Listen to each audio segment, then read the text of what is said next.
वहाँ पे बुद्ध पूर्णिमा के दिन जिस तरीके से वहाँ पे हवन कीर्तन कराया, वहाँ पे हनुमान चालीसा का पाठ कराया, जय श्री राम के नारे लगाए और जो शिवलिंग की पूजा कराई एक राज्यपाल से, जो मोहम्मद आरिफ खान एक मुस्लिम होते हुए राज्यपाल, जो मतलब जिन्होंने वहाँ शिवलिंग की पूजा की है। एक देखिए, एक मुस्लिम से आरएसएस ने कराया, एक कितना बड़ा प्लान है।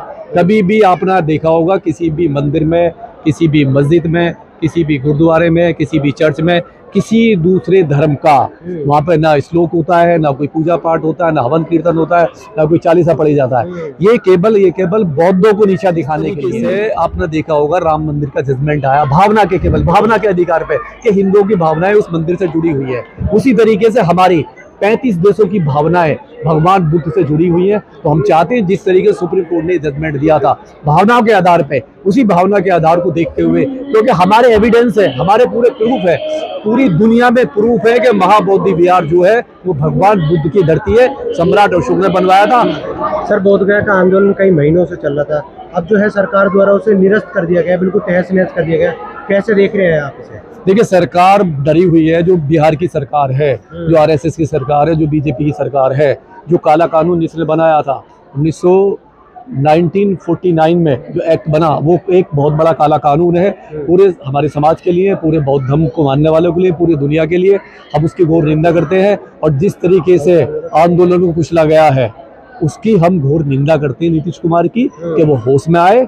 वो हमारे देश में जो बौद्धिस्ट हैं, जो उनकी भावनाएं महाबौद्धि विहार से जुड़ी हुई है, वो उनको इस तरीके से ना कुचले, वरना ये देश बहुजनों का देश है, बौद्धिस्टों का देश है। इस देश में नीतीश कुमार का रहना बड़ा मुश्किल हो जाएगा, क्योंकि जिस तरीके से नीतीश कुमार ने 12 मई को वहाँ पे बुद्ध पूर्णिमा के दिन जिस तरीके से वहाँ पे हवन कीर्तन कराया, वहाँ पे हनुमान चालीसा का पाठ कराया, जय श्री राम के नारे लगाए और जो शिवलिंग की पूजा कराई एक राज्यपाल से, जो मोहम्मद आरिफ खान एक मुस्लिम होते हुए राज्यपाल, जो मतलब जिन्होंने वहाँ शिवलिंग की पूजा की है। एक देखिए, एक मुस्लिम से आरएसएस ने कराया, एक कितना बड़ा प्लान है। कभी भी आपने देखा होगा किसी भी मंदिर में, किसी भी मस्जिद में, किसी भी गुरुद्वारे में, किसी भी चर्च में, किसी दूसरे धर्म का वहाँ पे ना श्लोक होता है, ना कोई पूजा पाठ होता है, ना हवन कीर्तन होता है, ना कोई चालीसा पढ़ी जाता है। ये केवल बौद्धों को नीचा दिखाने के लिए, बौद्धों की ताकत को डाउन करने के लिए आरएसएस ने पूरे प्लान से किया।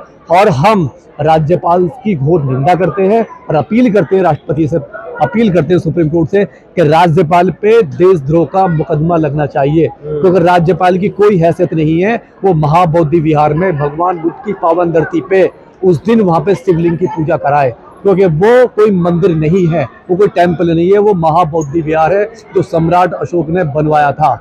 वो हमारे दुनिया की पहचान है, हमारे देश की पहचान है और दुनिया में जहाँ भी बौद्धिक रहते हैं वो उनकी पहचान है। तो हम घोर निंदा करते हैं राज्यपाल की, जिस तरीके से राज्यपाल ने वहाँ पे एक नंगा नाच हिंदू मुस्लिम का किया और वो दिखाना चाहा कि जो कब्जा करने की एक जो तैयारी है महाबौद्धि विहार पे। इससे पहले कभी पूजा पाठ नहीं होती थी, इससे पहले वहाँ पे कुछ नहीं होता था, केवल वहाँ पे बुद्ध वंदना होती थी, वहाँ पे पंचशील का पाठ होता था, वहाँ पे शांति पाठ होता था। लेकिन इस बार पहली बार आरएसएस ने ये दिखा रही है, और वो किसके हाथ से करा रही है? एक मुस्लिम के हाथ से, जो एक मुस्लिम है उसके हाथ से जो उसने कराया। तो हम उसकी निंदा करते हैं और सरकार से, सुप्रीम कोर्ट से अपील करते हैं कि उस पे कोर्ट होना चाहिए, उस पे एनएसए लगे, उस पे राशुका लगे, जो राज्यपाल है। लेकिन जो है जो बौद्ध है वो कुछ कर क्यों नहीं पा रहे? आखिर क्या चल रहा है बोधगया में? देखिए, बोधगया में मैं भी गया था, देवा गया, मैंने भी देखा। बोधगया में जितने भी भिक्खु बैठे हुए हैं, चाहे मैं नाम नहीं लेना चाहता, आकाश लामा से लेके बाकी जितने भी है, वो सब एक पैसे की लड़ाई लड़ रहे हैं। भगवान बुद्ध से उनका कहीं दूर दूर भी मतलब नहीं है। जिस तरीके से एरोगेंस मैंने उनमें देखा, जिस तरीके से भाषा देखी उनकी, एक दूसरे को नीचा दिखाने की, एक दूसरे की टांग खींचने की, माइक के सामने, कैमरे के सामने, आप पूरी दुनिया को ये दिखा रहे हो कि मतलब अगर आप में ही एक शांति का पाठ नहीं है, आप पंचशील को नहीं अपना रहे हो, आपका जो शील भावना है, पूरे जो एक मानवता की भावना है, एक दूसरे की रेस्पेक्ट की भावना है, अगर आप में वो ही नहीं है और आपने वो जो चोला पहन रखा है भगवान बुद्ध का, और अब बात कर रहे हो वहां पे उसकी मारने काटने की, एक दूसरे को नीचा दिखाने की, तो आप लड़ाई किसकी लड़ रहे हो? आप केवल धन की लड़ाई लड़ रहे हो। वहां पर धन की लूट हो रही है, चाहे वो लामा हो, चाहे XYZ कोई भी हो वहां पे। क्योंकि 20 साल से आंदोलन तो किसी ने नहीं किया। 20 साल से ये लोग कहाँ सो रहे थे? मैं बता दूं, 20 साल से ये लोग सोए हुए थे, इनको कोई मतलब नहीं है भगवान बुद्ध से, केवल धन से। लूट कांड से केवल लूट मचा रखी है। भगवान बुद्ध के नाम पे जितना पैसा आया है वहां पे अकूत पैसा संपत्ति आई है, और उस संपत्ति का हिसाब इस समाज को देना पड़ेगा। वो जो पैसा है वो इस समाज का है, वो धर्म को मानने वाले का पैसा है, लेकिन वो उसे कोई भी आदमी हजम नहीं कर सकता। लेकिन बताया जा रहा है कि काफी जो करोड़ों का जो है वहाँ पर घोटाला कर दिया गया। देखिए जिस तरीके से कह रहा है पैसा, जिस तरीके से ऑन रिकॉर्ड, जिस तरीके से 2.5 करोड़ रुपए, 2.5 करोड़ की लूट, जिस तरीके से 2.5 करोड़ की लूट है, और उसमें दिया हुआ है कि 2.5 करोड़ तो सीज हुआ है। बाकी जो कैश है 70-80 लाख रुपए जो कैश आया हुआ है, सरकार कहीं ना कहीं उसका फायदा उठाया है। सरकार ने उस डिवाइडेंड का फायदा उठा के पूरे आंदोलन खत्म कर दिया गया है।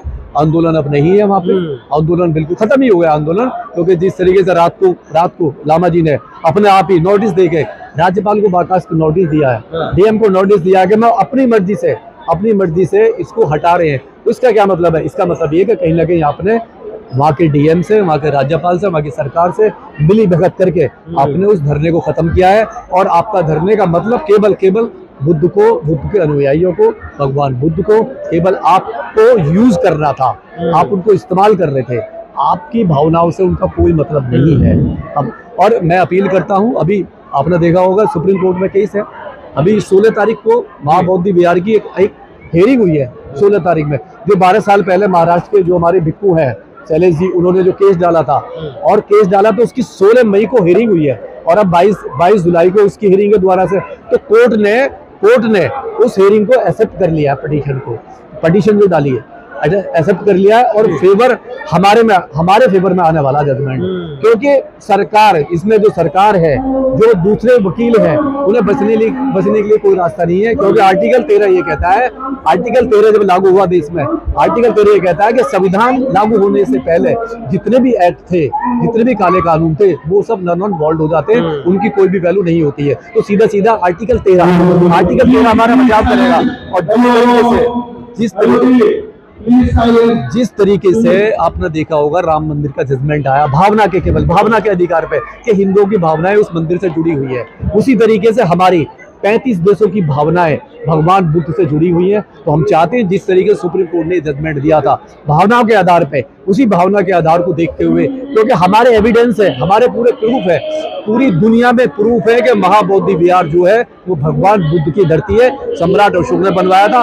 हर साल लाखों करोड़ों भिक्षु संघ बाहर से आते हैं, पूरी दुनिया से आते हैं। तो हम ये चाहते हैं जिस तरीके से हमने राम मंदिर का जजमेंट दिया, भावनाओं को, हिंदुओं की भावनाओं को रखते हुए, तो जो बौद्ध अनुयायी है, जो भगवान बुद्ध में बिलीव करते हैं, उनकी भावनाओं को आप विश्वास में लेते हुए आप उसी जजमेंट को आप दोबारा से रिपील करोगे, और जो ये काला कानून है BTMC का, उसको आप रद्द करोगे, और जीत हमारी होगी। मैं बता दूं, कोर्ट में लड़ाई है, हमें कोर्ट से ही हमें न्याय मिलेगा, और कोई रास्ता नहीं है इसका।